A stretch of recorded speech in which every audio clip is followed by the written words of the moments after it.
Hoje eu quero propor a vocês uma ideia que talvez pareça muito estranha e talvez surpreenda você. E é o seguinte: talvez Deus não esteja tão interessado no seu problema.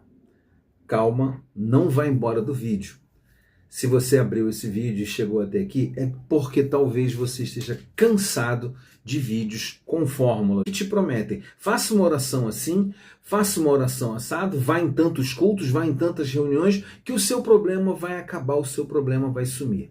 Mas a verdade é que Deus não está interessado tanto em ver o seu problema sumir. Deus está interessado muito mais no processo que muda a sua vida enquanto você está passando por algum problema, alguma dificuldade. O que eu tenho aprendido nos últimos dias, fazendo uma reflexão sobre dois textos da Bíblia, é que Deus não valoriza o sofrimento. Deus se encontra com pessoas que sofrem. Olha, isso faz toda a diferença. E é sobre isso que eu quero conversar com você. Não é uma pregação, não. Eu quero conversar com você sobre isso. Deus está interessado muito mais em como você reage, em como você cresce, em como você lida com o que está acontecendo, do que pura e simplesmente fazer o sofrimento sumir num estalar de dedo. Presta bem atenção, eu não estou dizendo que Deus ignora a nossa dor. De forma nenhuma. Deus não ignora a nossa dor. O que eu estou te dizendo é uma outra coisa, muito mais profunda. Durante um tempo, o sofrimento foi tratado como um troféu espiritual. E muitas vezes nós fomos ensinados que quem sofre muito vai ser uma pessoa que vai ter mais sucesso, vai ser mais bem-sucedida, vai ter mais resultados na sua vida. Tem até uma frase, né, que diz sem dor, sem ganho. Só que esta ideia é interpretada como se eu ou você, diante do sofrimento, fôssemos super-heróis. E não é isso que Deus está falando. Porque a verdade é que existe uma outra pergunta no meio disso tudo que nós muitas vezes não fazemos. E essa pergunta é, eu vou até ler para você: e se a resposta de Deus para a nossa crise atual não for eliminar de uma vez a situação, mas fazer algo em nós? Esta é uma pergunta que a gente às vezes não quer se fazer. Eu me lembro do Larry Crabb, um autor que eu gosto muito, há muito tempo que eu não vejo livros novos dele, que ele dizia num dos livros dele o seguinte, que haviam sofrimentos que nós só iríamos entender na eternidade. Olha, isso é uma coisa muito forte. Então, pegando esse gancho do que Deus quer fazer, eu quero trazer a primeira ideia para você. O foco é a pessoa, ou está na pessoa. Está lá em Jeremias 31, 25. Você conhece esse texto? Olha aí, ó. Tá passando aqui, olha, para você.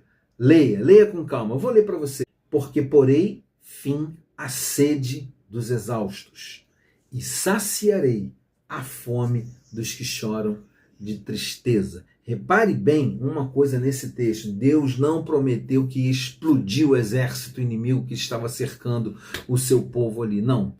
Ele está dizendo e focando em você. Então, seja qual for o problema que você está passando, se ele não some de uma vez, pare e preste atenção. Talvez Deus esteja querendo fazer algo em você. Deus esteja querendo tratar algo dentro de você. E por que isso? Porque Deus não está dizendo, eu vou valorizar a alma cansada. Quanto mais cansado Marcos estiver, mais espiritual ele será. Não. Ele diz, eu vou restaurar. Eu vou aliviar a sede. Eu vou aliviar a fome. São figuras de linguagem. Eu vou tirar essa pessoa desse estado. Então o foco não é o cansaço em si. O foco é a pessoa cansada. Somos nós. Nós precisamos entender que Deus é um Deus pessoal, que cuida da gente individualmente. Não com individualismo, mas individualmente. Nós podemos perceber esta mesma ideia no Salmo 126. A sua parte mais conhecida diz assim: aqueles que semeiam com lágrimas colherão com cantos de alegria. E diz lá em algumas versões que voltarão alegremente trazendo em suas mãos os seus feixes, os feixes da colheita. Deixa eu te dizer uma coisa. O agricultor, ele não entra no campo para semear porque ele quer sofrer debaixo do sol escaldante ou a terra dura e seca, empedrada. Não.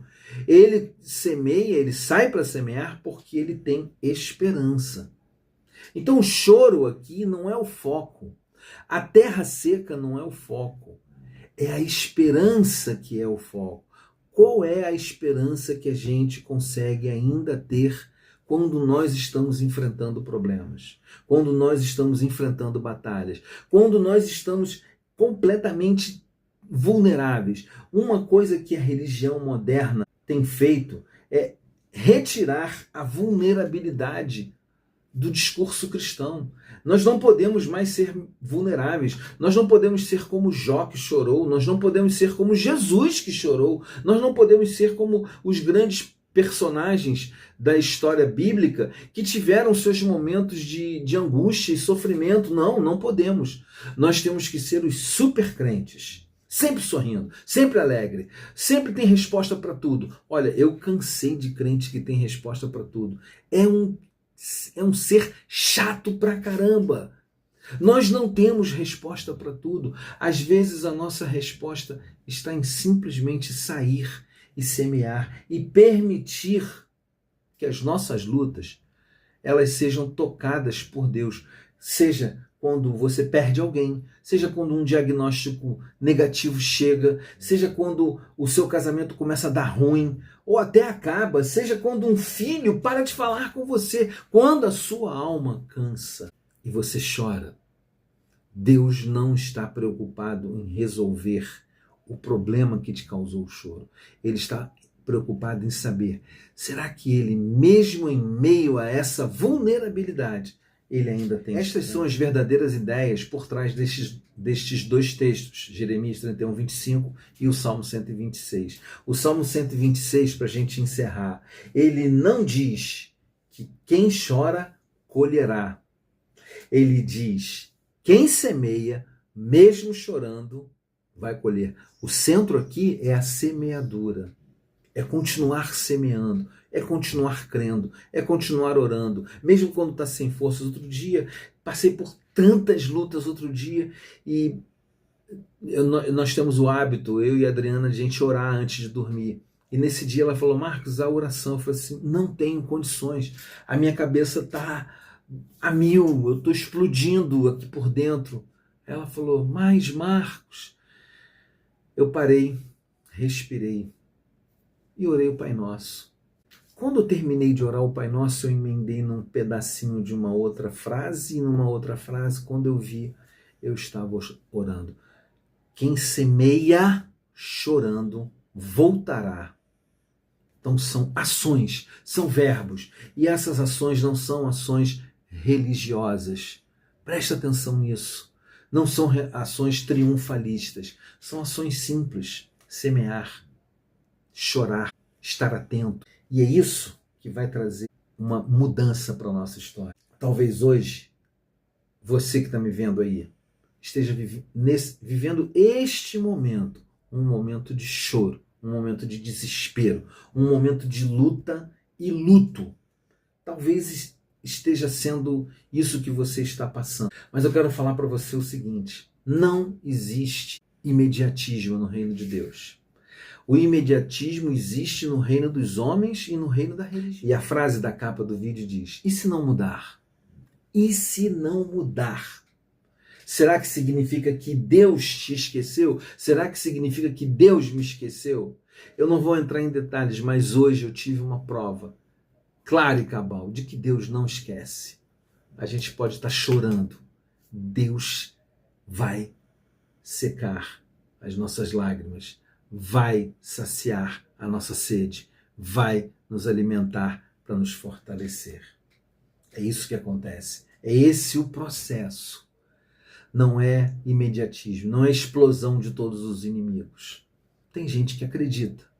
Tem gente que, inclusive, cresce ministério fazendo isso, fazendo as pessoas acreditarem no imediatismo. Mas não é assim que funciona. O que funciona é você acreditar que mesmo diante das lutas, você pode continuar chorando, semeando, Chore, mas semeie. Ele vai trazer a solução. No momento certo, Deus vai trazer a solução. Porque é isso que ele faz.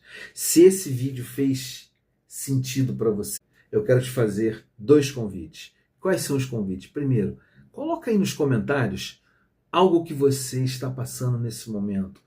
E se você tiver vontade, faz um pedido de oração. Eu vou separar e vou fazer orações por você, vou orar por você. Coloque aí o que você está passando, qual é a sua lágrima hoje. Se inscreve no canal, dá o seu joinha, ativa o sininho das notificações para você continuar acompanhando os nossos conteúdos. É muito importante ter você aqui com a gente e eu te agradeço por isso. E lembre-se, mesmo diante de muitas lágrimas, continue caminhando e semeando.